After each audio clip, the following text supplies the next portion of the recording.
What up, y'all? Appreciate you showing up, hanging out, listening to my dumb ass. Like and subscribe. So. Leaks and leaks and leaks. Nothing but leaks. So there was a leak, kind of, sort of, from a Czech website. I don't know, somewhere in Europe, and they're saying, oh, they did data mining or something, and they found out the price of what these people were selling the Steam machine at. Two prices: the little guy 512 and the big guy, the 2 terabyte. So the little guy, according to these leaks, was $950, $949 or something like that, right? For the 512 gigabyte. And then for the 2 terabyte was $1,070. Now, right off the bat, it doesn't matter.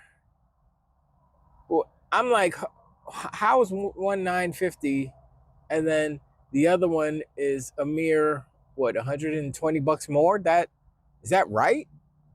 Mathematically, is that right? Or, I mean, because you got 512 to 2 terabyte, that's not right, is it? It seems like they're a couple $100 short of a dozen or something. Anyway, so come to find out that there's more involved. There are tariffs in the Czech Republic or wherever this place is, wherever they're getting this data from. So you have to take that into account. Also, they have the markup from the actual resellers, because Steam doesn't sell to, direct third party. They sell from their site and the third parties, and then they mark up for whatever they get, what we pay for, basically. So they're basically legal scalpers. Not really, but so if you take into account the markup plus the tariffs and all that stuff, import tax, let's just call it that, because tariffs is a bad word, even though it's the same difference. Import tax for that region, the price is somewhere between $6.99 and $7.99. That's what I say. I think it was $7.50 or so. I don't know, but I'm just gonna be safe. Call it $6.99 to $7.99. For me, what I think it's gonna be is $7.99. I think it's gonna be $7.99. $6.49 if we're lucky. $7.99 probably. But that's for the little guy, the 512. For the 2 terabyte, $8.99, $9.99. More like $9.99, $9.50. I don't know what it is going to be, but one thing for sure is that this is an indication to what the price of the next-gen consoles will be, because this Steam machine represents on the Xbox side at least, it represents a new way. But the difference is that the Xbox, well, see, I don't know I think the Steam machine has bespoke hardware as far as Valve doing all the PCBs and stuff. So it actually might be a closer comparison than actually saying, oh, off the shelf parts. This is mini micro XTX board or ATX board or whatever. So who knows? But it does give us kind of a figure, like, oh, okay, so this is what the Steam Deck is. We know what the specs are. We know how much memory is in it. We know blah, blah, blah. So if you're thinking about, oh, this is going to be, I mean, the one, not saving grace, but the one thing to look at is that the Steam machine, only has 8 gigs of RAM, VRAM. That's a problem. I don't know how much RAM it has. Does it have 16? I'm not actually sure. That's something I gotta, let me know in the comments below if y'all know. If it's 16 and 8, that would be okay. So if 16 and 8, then that's 24, then that's all right. But I think what the Xbox is trying to strive for is, I don't know if they're gonna have separate RAM, 16, 16. I think they might have to do it that way because it's trying to be Windows. And I mean, I guess they can, no, you know what? They can do a unified RAM type of thing, because that's basically what a laptop is. So yeah, they could do that. So never mind, scratch that. So, but the rumors I hear is 32 gigs or 48 gigs of RAM for the next Xbox. And I'm like, 32 would be nice. But I mean, 24, I'd be cool with that too. Because here's the thing. They can go and say, okay, boom, you got 24. That's between OS, that's between the games, that's all that stuff, right? And so they can, if their game mode represents Xbox and it is a true Xbox mode, they can just wipe out Windows and just have a literal Xbox partition and say, yo, Xbox, just how it is now, but you got 24 gigs. And then you say, okay, well, I want to switch over to Windows mode. If you want fast switch, then it's going to take up more RAM, because the Windows OS has to have something. But if you just want, regular power saving, RAM saving, then you'd be like, all right, switch to Windows mode. And then it actually has to shut down, restart, and then restarts, dual boots basically into Windows. I would be perfectly fine with that, because this way it's a dual purpose machine and I still get all the benefits of all the RAM. I don't have any RAM being siphoned off for Windows or anything. It's just Xbox, Windows. I'll be fine with that. But as far as like the prices go and stuff, it's, for me, it's if those are the prices, I'm like, okay, I don't want them to be that high, but I expect them to be that high. And that's going to indicate where Xbox is going to be landing.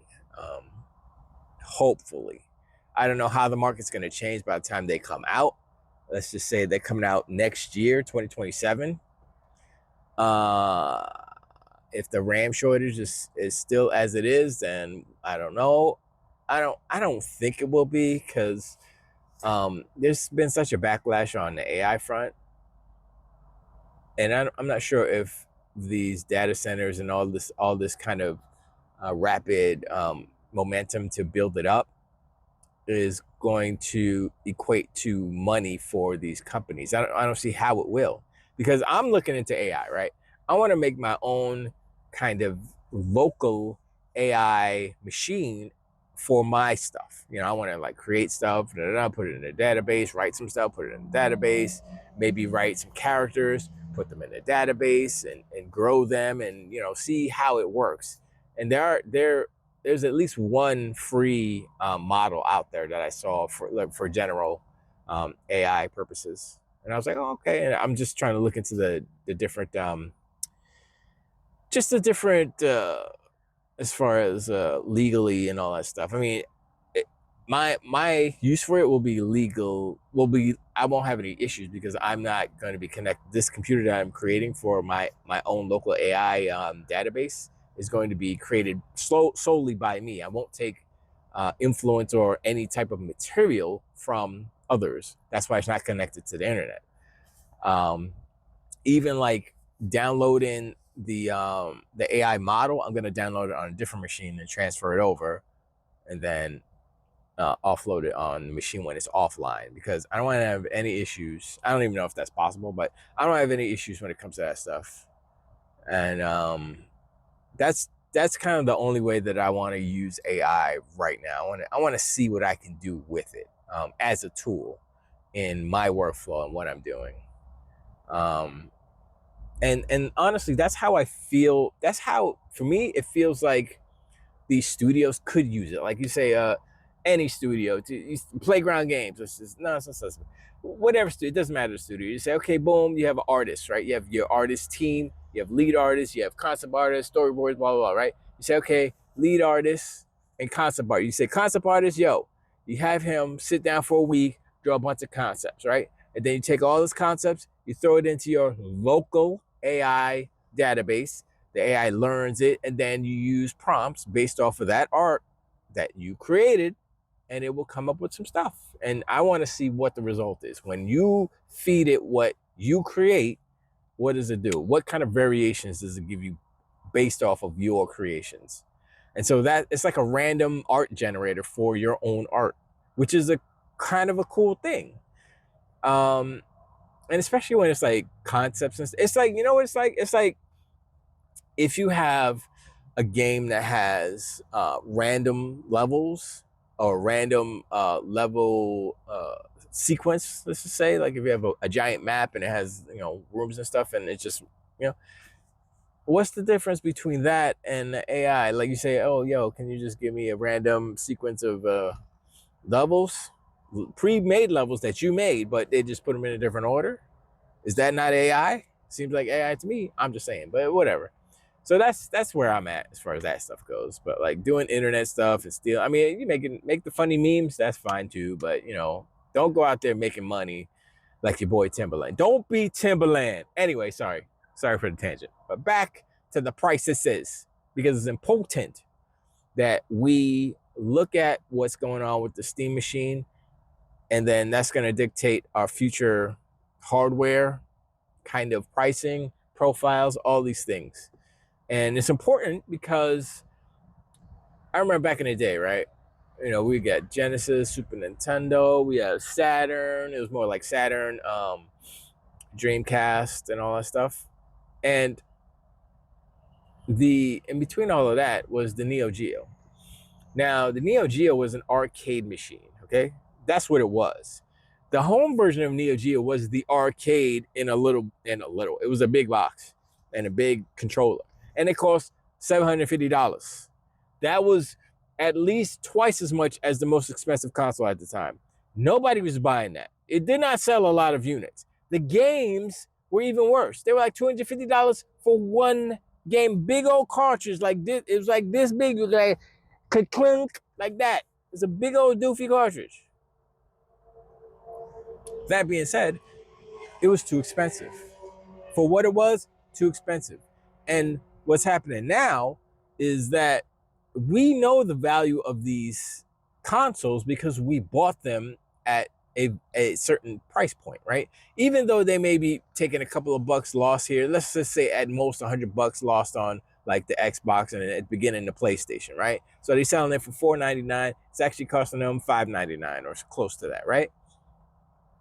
If the prices of consoles right now were, they said, yo, we're not taking a loss, $5.99, I'd be like, all right, it sucks, but yeah, okay. But they're like 7, 8. I'm like, no, I paid under $400 for my Xbox Series X. It was on a sale, it was a super sale, but still, the point is, I'm not paying $750 for a Neo Geo. So what makes you think I'm gonna pay $750 for the next Xbox? I mean, actually, I might for $750. If it had 48 gigs around, yes, I probably would, because honestly, a 48 gig PC, and if it's DDR, I think they're using 6 or 7. I don't remember which one they're using. It might be 7 actually. I'm like, damn, the RAM alone. so yeah. I mean, that's you know, but like all these guys out there, like, you know, my title will probably be Steam Machine $950 quotation marks quotation marks and all that stuff, and I'll be like, I'm gonna see if the AI could grab that as a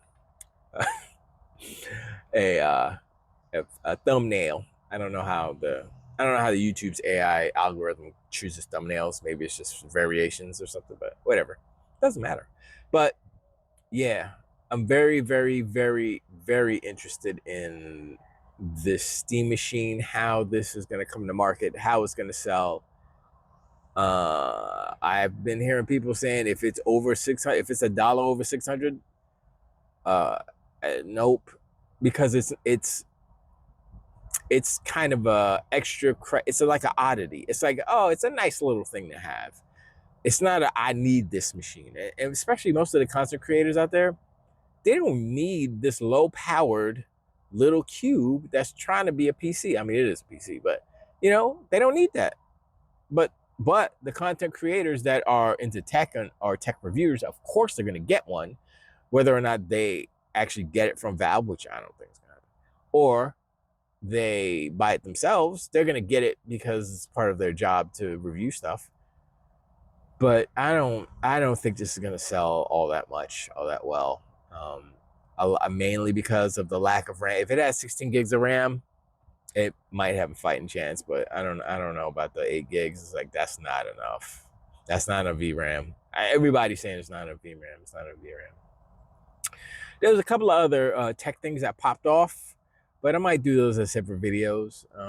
Has to do with display technology, and it has to do with battery technology.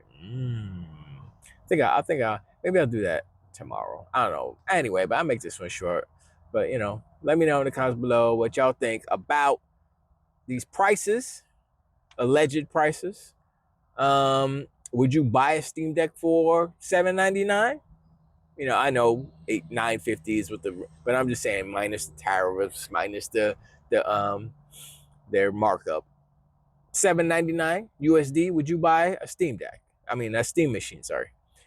I mean, I wouldn't. I have a PC. I could just. It doesn't make any sense to buy a Steam machine when you have a functional PC that has more than 8 gigs of RAM, which I do. It doesn't make any sense for me. I could probably buy a cheaper handheld on freaking AliExpress or freaking maybe even Amazon. Like, it's Windows 11. I can put Steam on. You know what I'm saying? There was a little, there was like a 7-inch mini computer. I think it has 16 gigs of RAM in it. I think it had 512 or maybe a terabyte of storage. It wasn't super fast, but it's one of Intel's little baby processors and stuff. I forgot which. It was the N150, I think it was. I don't think it was the N200. It wasn't the N100. I think it was the N150.